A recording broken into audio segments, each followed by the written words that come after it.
This is going to be the Coruscant tutorial. When you enter from the reset, you're not going to buy anything, you're just going to head over to episode 3.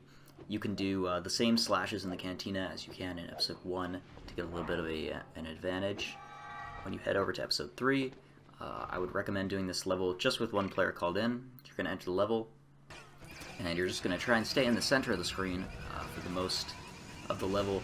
You want to hug the camera in the direction that it's about to turn, and this is something that you'll have to just pay attention to the IL or CG just to see what they do.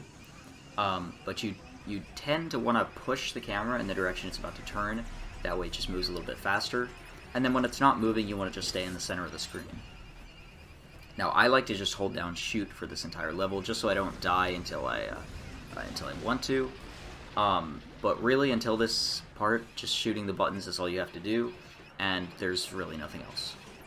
Now when you get to this section of the level, you're going to notice that there will be a red brick, and you want to try and have 3 or 4 hearts for this section, so make sure you're not like low when you get to this red brick.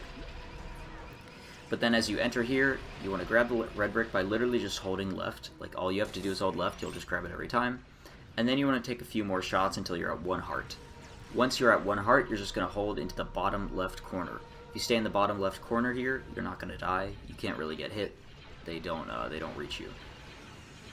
So now when you get to this spot on the screen, anything past this spot is where you want to take a death.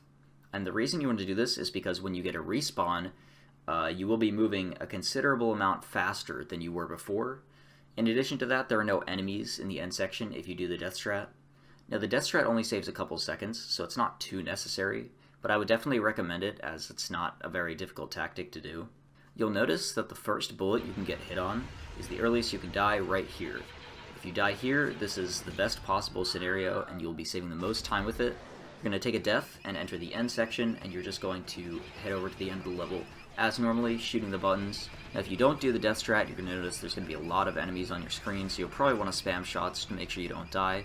There is another strat on Coruscant, where if you 1P2C the entire level, as you'll see what I'm doing right now, I'm just pushing them both into the corner, and then player 2 will get pushed a little further ahead, and then slowly adjust them so that they're both pushing into each other, and that player 2 is always in front of player 1.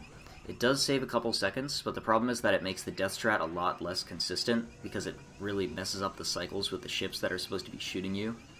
So I don't really recommend this, really ever, unless you're just going for community gold or world record. However, it is a strat worth noting. That's about it for Coruscant.